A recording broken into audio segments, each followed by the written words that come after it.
up to the executive level, but I have migrated from a very female-centric work environment to a male-centric environment, because now I spend my day meeting with executives in software companies, and many of them come from engineering backgrounds. And I'm a sales and marketing person, so I'm the person that the Dilbert cartoons are always making jokes about. You know, the art history major that finds themselves in a software company.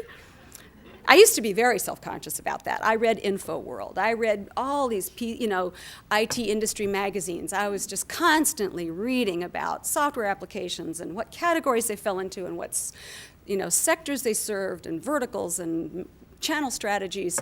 Well, I'm starting to relax a little bit because I realize that I'm actually bringing something to the table that maybe the engineers who created these fabulous products don't necessarily have a natural feel for. I'm a people person. I've always been in sales. And a lot of software companies really need to develop those skills. They need to develop sales and marketing strategies that really listen to their customer, involve their customer in the product development cycle, and sell to the customer's real needs and solve problems for their customers. And now my role more and more is really a matchmaker. I listen as carefully as I can to all the things they have to say. And they usually want to tell me all about the features of their product, and I try to cut that down to a one-page bullet point. That's all they get. That's all they get, because they have to translate it. And then I have to send it to our Japan office, who has to give it to somebody else who's going to make a decision whether they even want to have a conversation with them. You don't get more than one page of bullet points. What we really are trying to do is get them to say what it is about their product that makes it competitive, and then what kind of partner they want.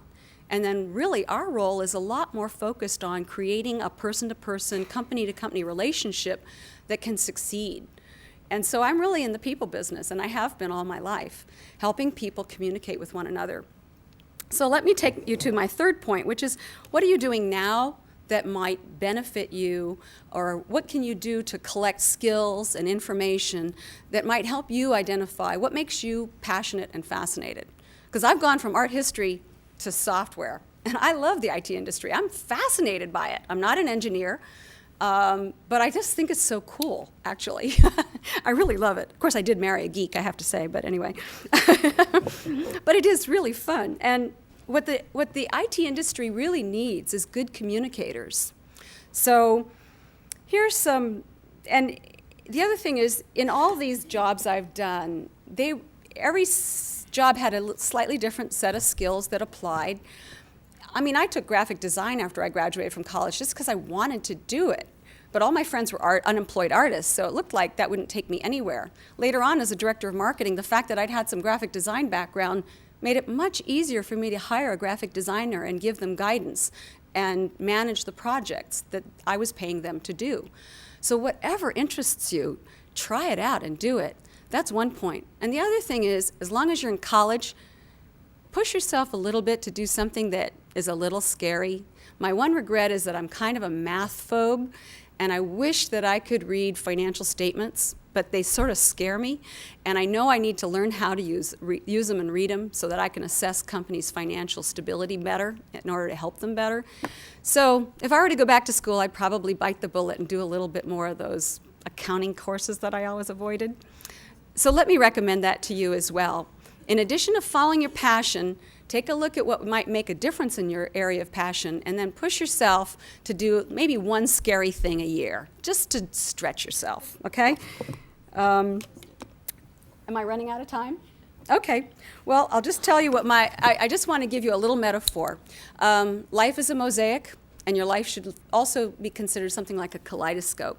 Be ready to take all your pieces and let them fall into place in new patterns, and be flexible, because the world is all about change, particularly in the IT industry.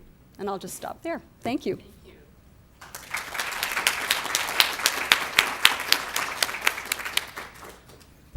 We have some time for questions from the audience, so if you have a particular person that you'd like to direct your question to, please do so, and the panelists will repeat the question for everyone to hear. Yes, go ahead. This question is for Elizabeth. Were you recruited by Washington State, or did you seek a job with them yourself? Like a lot of my jobs, it was sort of circumstances, so I guess I have to emphasize the networking point. I have been in sales and marketing for 24 years in Seattle, so I know a lot of people, and a lot of people know me. And I've been in positions where I've been at the podium in large environments where people know who I am. So I have that kind of going for me. But in truth, the head of this division that I report to now was on one of the trade missions that I did to Japan, and she was really impressed. And she asked me if I would do something on contract to the government. And at the time, I'd never worked for government. This is my first government job. I was really not sure I wanted to do that. But the new director coming in was somebody I thought was very dynamic. And I thought, that person would be interesting to work for. I could learn something here. Every job I've ever taken, the evaluation on my side of the fence, when I'm taking a look at this job interview, I consider it an equation. My first question is, what can I learn? And I'm learning a ton. This has been a major learning curve because I meet new companies every day and I see new models every day. So it's been a fascinating job. So I guess you could say they kind of recruited me a little bit, or I learned about the job through networking is more like it. Yes. This is for both women or all women. You both mentioned that you go through a lot of exploration. You both went around 10 years of exploration.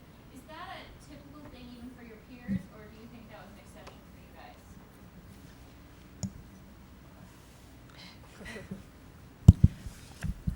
So you're asking about the beginning of our careers, the fact that it looked like we were exploring, and if that was typical.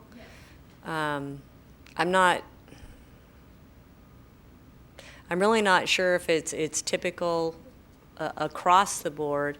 I think it used to be that most careers you were with one company, and then in the late 80s they were saying you will probably change careers at least twice, and now they're saying you can change at least 5 times because of the nature of the work. It used to be you were loyal to a company and the company was loyal to you, and now there's business and where's a win-win situation. And so I think part of the exploration was the time frame that we were exploring. So it really comes down to what is it that you want to do and have a passion for, and then the company that you're with. When I joined Boeing, it was for that particular project that they recruited me for, and I had no intention of staying with the company.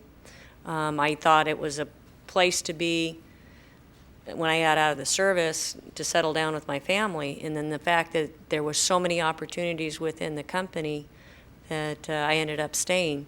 So even though I've actually changed somewhat of careers within the company itself. So it's the idea of what you have a passion for and where's the win-win for you and the company that you're with. Yes. As Ms. K said earlier that if you could go back in time, you would go to school and learn to read the financial statements. I am wondering for Ms. Jepson, if you could go back in time, what would you think that you would have done differently to, be where you are?